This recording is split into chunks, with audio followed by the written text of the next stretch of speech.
Vidmori POV. It wasn't long until the birds had gathered where the squirrels were. Things were tense at first, but the birds and squirrels quickly got over it once I began pouring more drinks.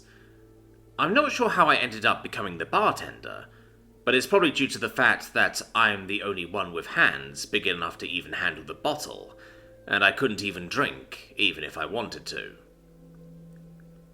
To help spread the wine among the many birds and squirrels, I went about creating little basins all around the clearing, pouring out stones from my inventory, and shaping the shallow bowls for the birds and squirrels to drink out of them as small groups.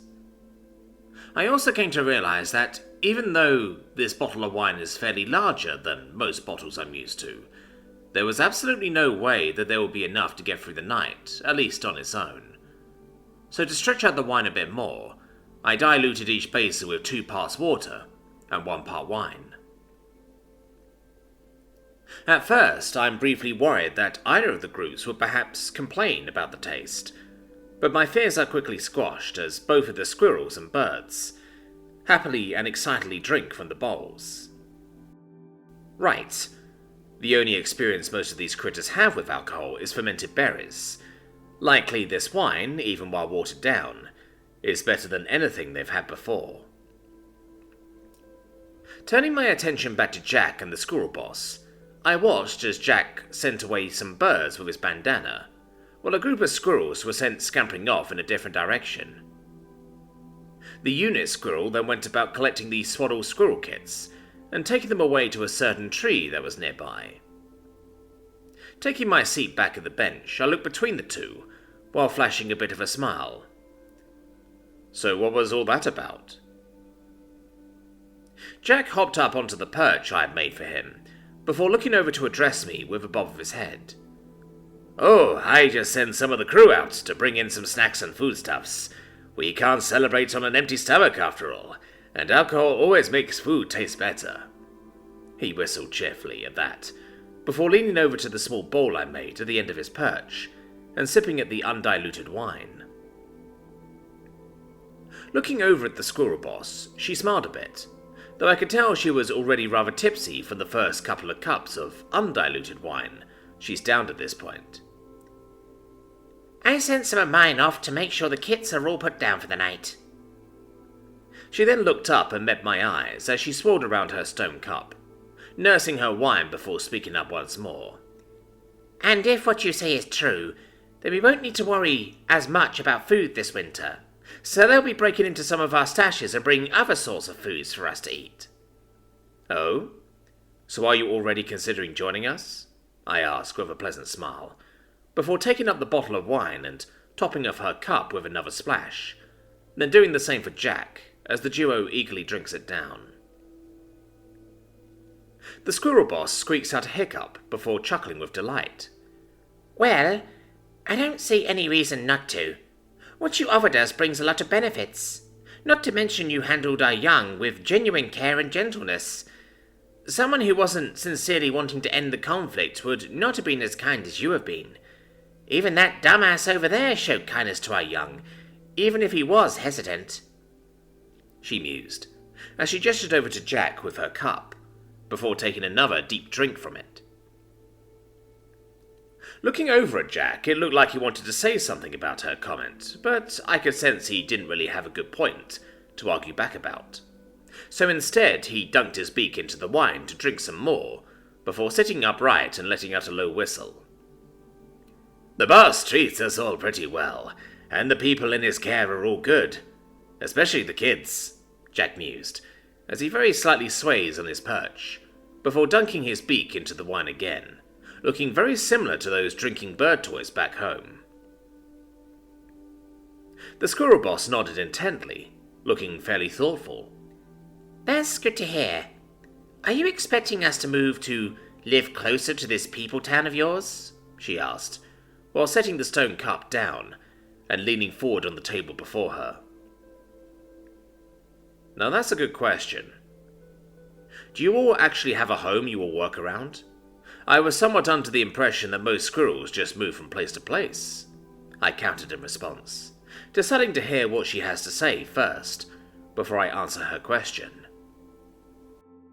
The squirrel boss takes another drink from her cup before shrugging her little shoulders. We move around when the weather changes, following the food and all that, she explained, before looking a little ways behind her. But this is where we settle for the winter. These trees are by far the warmest for us, and offer the most space for our food and for us to huddle together for warmth. I see. So it is not a matter of wanting to move. Rather, they're here for the sheer practicality and reliable comfort of it. Well, if that's the case, then I have someone you should meet. His name is Woody, and he can show you a way to make your trees even warmer and more comfortable. At that, the squirrel boss's tail flicked and twitched behind her as she tilted her head. Really? Just like that? Is it some sort of power? She asked, gesturing to her chest. It takes me a moment to figure out what she means, though it soon clicks as I smile a bit. Nope, no magic is needed, I mused, before considering it a bit more. Well, maybe some water magic might help. Basically, he'll show you how to make some kind of special plaster using a mix of dried grass, clay, and water that will help keep in the warmth. I don't actually know how to properly make it myself, but Woody seemed pretty confident when he told me about it, so it shouldn't be too hard to learn and teach. I could sense that the squirrel boss's intrigue was palpable, despite being more than buzzed on the red wine, as she took another long drink before gesturing for me to refill her cup. That does sound rather useful. Perhaps you won't lose anyone to the frost this winter, she mentioned, sounding rather delighted before licking her lips as I went about pouring another splash of wine for her. Before anything else could be said, the birds and squirrels that had been sent off had just returned. Jack's burr settling down a bandana full of nuts and fruits, along with quite a few good-sized bugs and a few rodents here and there. The squirrels, for their part, bring in their own haul of nuts and berries, with quite a few overripe berries mixed in. At first, I was surprised to see that meat had been brought to the party, but as the birds and squirrels that brought the food started passing it out to the various groups around the few basins of watered-down wine, I watched both birds and squirrels tear apart the various rodents and bugs, before chowing down with gusto.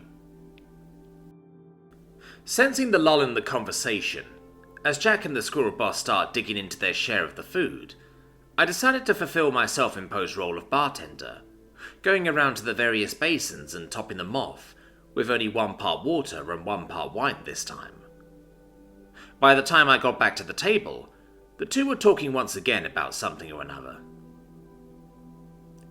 It's gonna be a shame to lose them, but not a lot of birds are suited for trying to weather the winter, Jack said, with a whistling sigh, as he proceeded to dunk his beak in the wine. Who are you losing?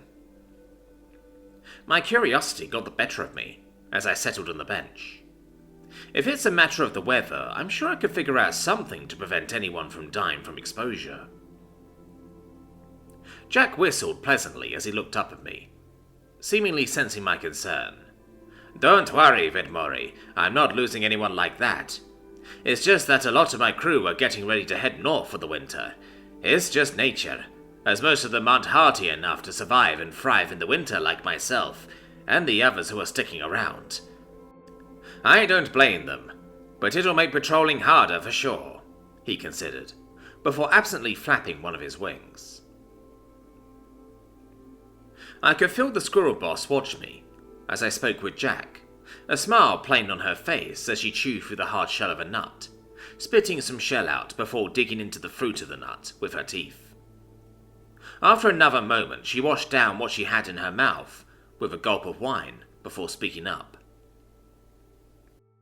If it's a matter of making sure your territory is secured, my squirrels should be able to pick up the slack, especially if we're all going to be stronger, as you say, she says, while setting down her cup and looking at me in particular. Well, if you're so curious as to whether or not I'm telling the truth, how about we find out? I mused to her, holding up the bottle of wine as I swirled around what little remained at the bottom of the bottle. At that, The boss squirrel smiles back down what she had left of her cup, before setting it down as she tapped it against the table. Pouring out the final splash of wine, she holds up the cup, before looking between me and Jack.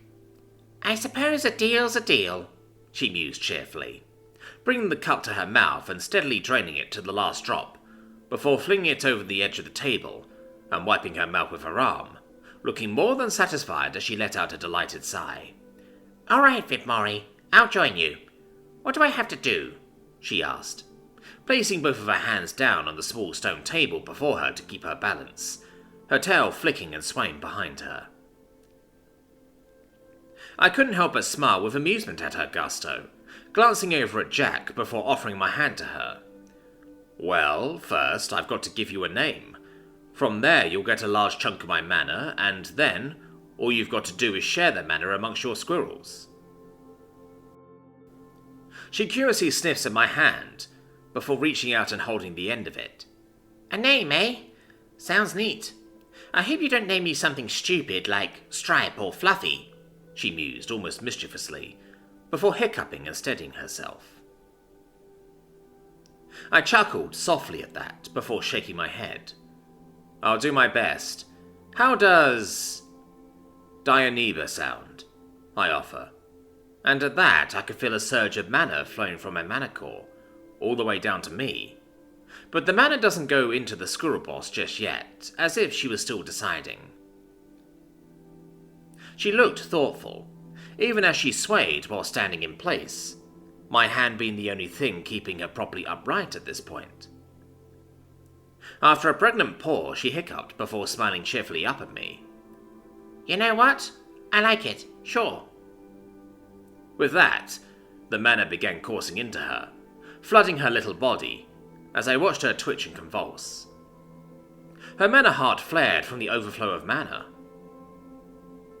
I quickly get to work on stabilizing her, following the example I had seen of both Rita and Revere. My free hand goes around to her back, as I do my very best to swirl the mana within her and around her mana heart, grabbing all the strands of overflowing mana and forming a ring. Eventually, I'm gradually able to pull my second hand away, her body stabilizing after a tense few minutes, though I leave her with my other hand to keep her upright, as I watched her curiously. "Diona, how you doing?" I ask her, as gently as I can manage. She pulls away after a few moments, still shaky on her own 2 feet, before walking over to the edge of the table. She looks among the birds and her squirrels, all of which had gone completely silent after she had been named. She took another moment before raising both her arms up in the air. "From now on, you shall know me as Diona. Under Vidmori we shall be strong, and under Vidmori we shall not only survive this winter, we shall thrive. Now, let's celebrate," she cries out with an enthusiastic grin, before falling back onto her fluffy tail and falling right to sleep. The squirrels and birds all let out their own form of cheering as they hoot and holler in celebration, going back to their food and watered-down wine. Jack whistled out with amusement as he looked over at me. "Looks like we're going to be just fine this year, don't you think, boss?"